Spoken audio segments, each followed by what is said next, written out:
Sarah, usually around the compound, they call me Skids, and that was because I didn't want to come to prison with the inclination of you knowing me, anyone actually. I was like, I don't want to be personal with anyone. This is a whole big pill to swallow, and please do not identify me as Sarah. But as of today, in the present time, in this moment, I don't mind being called my first name. My mother gave me that name. And you mentioned that I reached out in January of 21. My mom passed away in February of 21 on Valentine's Day. So it was just like a significant period of my journey that I embraced with a lot of intensity, a lot of emotions. And when I think of a dorm, or the ones that I've been to in San Quentin, they're like actual bunk beds that are in an open room with a shower that's open. Yes. Will you paint that picture a little bit for me? So it's like a sectional of 4.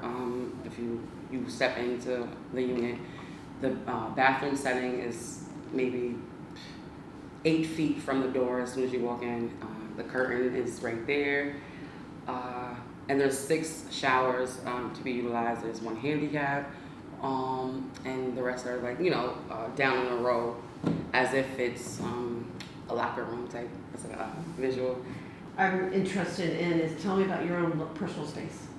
Okay, so I actually at this move, me living in the dormitory, is kind of recent. It's new. It's I started from the back buildings in reception. When I got locked up, or when I came to Bedford, they have a reception area where you just can call it RCOD, and you come from a dorm from that area, and then you go to another unit, which is considered reception also, and so forth. I stayed back there in the beginning of my bid, doing maybe 4 years into my bid. The remaining time, which is 9 years now, I was in a cell setting, so it was like I was in the uppers for a long period of time, and I just moved back to the dorm. First, I want to acknowledge the passing of your mom shortly after we met, so my heart goes out to you for that. Thank you. Is there something you'd like to share with us about her?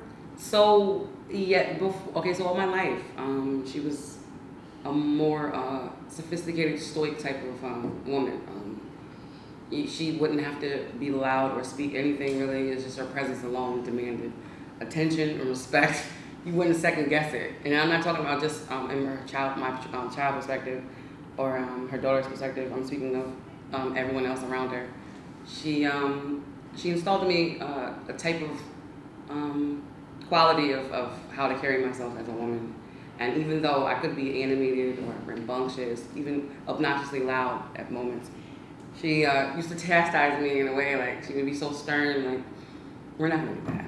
and I appreciate, I love you unconditionally, that's natural, but however, do I like you acting like that? Absolutely not, though. It turned her off, but in some moments she would crack up, she would laugh, like, because your sense of humor is a bit much, but, I don't know how to explain that.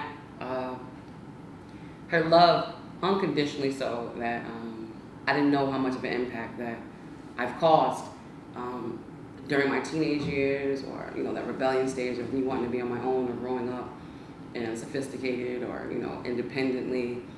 It was painful to go through that. So she put me on probation because I started smoking weed, staying out all types of nights, and then I was before my incarceration. The initial time when I was arrested for this case, I'm in the courtroom. The judge is reading off my charges. And my sister's sitting right next to her, and she's my younger sister. Her name is Debbie. She cried out so loud, and this is the sibling that I grew up with. It wasn't like we didn't grow up with each other. We don't know anything about one another. I've never heard her cry out like that. It was just so painful. On one of the visits that I had with my mom, once again, my sister was with her, and I spoke to my sister after the visit, and she explained to me that Mommy broke down crying, putting your mail in the mailbox. And publicly, she's not a scene maker. She doesn't, get out of character that much where everyone knows that she's suffering or going through pain. She was very well masking that. And that broke me out. That broke my heart so much. And still in all, knowing that, it broke my heart to hear it, to know that, I've caused pain on my family. I still wasn't too connected with how much of an impact I've endured or I've caused on not just my family member, but my community and my friends. Because up to this day, I talk to my friends, and they reach out to me, and they're like, what you did changed my life. my journey.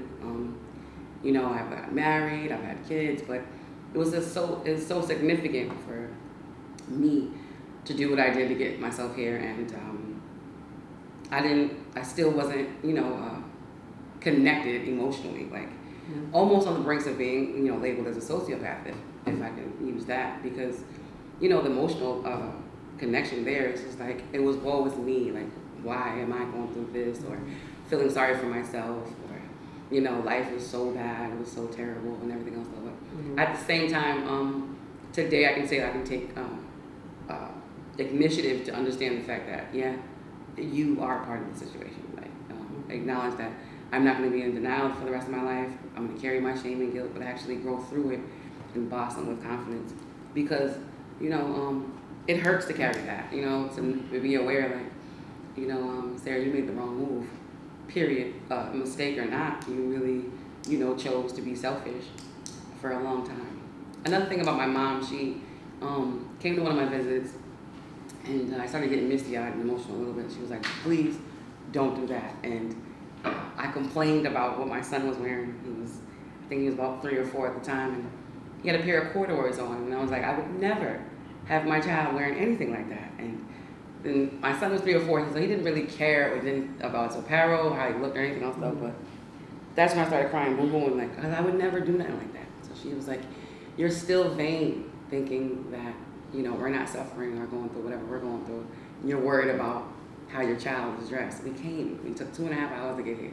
It costs gas money. Like, it's a struggle for me to accept that you're in a situation where someone else is telling my kid what to do. So she held it together in her own way, like, just to keep afloat, and help keep my sanity too throughout my bed. You've done so much work of looking at your past. You shared with us the impact of your mom, and what sticks with me is, and correct me if I'm not right, but what sticks with me is when you talk about how your life was impacted because of your mom being in foster care. Yes. Can you make that connection for me? Okay. Emotionally, I crave for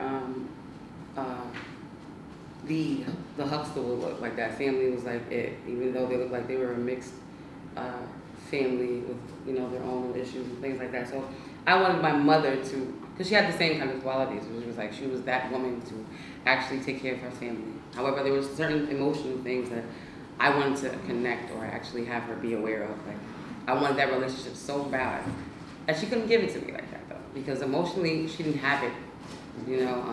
Growing up, and she was born in '59, and that era right there is already strenuous. It's already a real battlefield with our race in America and everything else, though. But on top of that, in the foster care system, it's already a damaging psychological situation. So instead of me always crying out like, oh, I feel neglected and I just feel left out, like I'm just not a part of the family, you're not hugging me more, you're not being softer with me, as I could say. I craved that for all my entire life. Would help me get closure to move on and not carry that childhood cry for that attention my mom is. On her dying years, we've connected on that emotional level. Like, she was like, I know for a fact that if you were present, that you would be able to take care of me the way I want to be taken care of on my last days. And I was like, that is so true, because that's how soft I am. And, she was like, I just want you to forgive me. So that just punched me in my face too. I was like, what? What do you mean forgive you? And I love you so much. She was like, no, I want you to forgive me for not being the mom that you wanted. So I'm like, oh, so you knew that I wanted someone a little bit different. And it hurt and it felt good at the same time. So it was like, wow, Mom. And then I tried to reverse it, like, no, forgive me for being such a mess up or whatever. She was like, no, I will always love you unconditionally. That's just not, it's not that. But yeah, so she couldn't give me what I really wanted to because it wasn't given to her. It wasn't like she didn't do her best at what she had. She put a lot of sacrifices. Now I see that clearly. And not just of her absence, but doing time or being around other women that, are altered or scarred or wounded from their own journey. So it's like she did her best, though, and I commend it. I feel like this period of my journey is I've accepted life for what it is. And that burden that I was carrying my whole entire life, I felt like it's become so much lighter with just accepting things.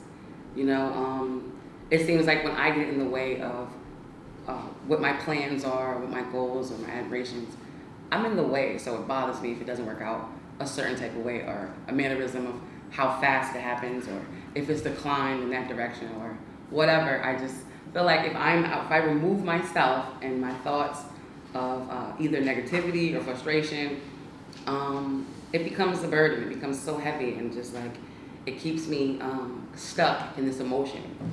And I can say stuck in this emotion because I have addictive behavior. So if I'm happy, I want to stay there.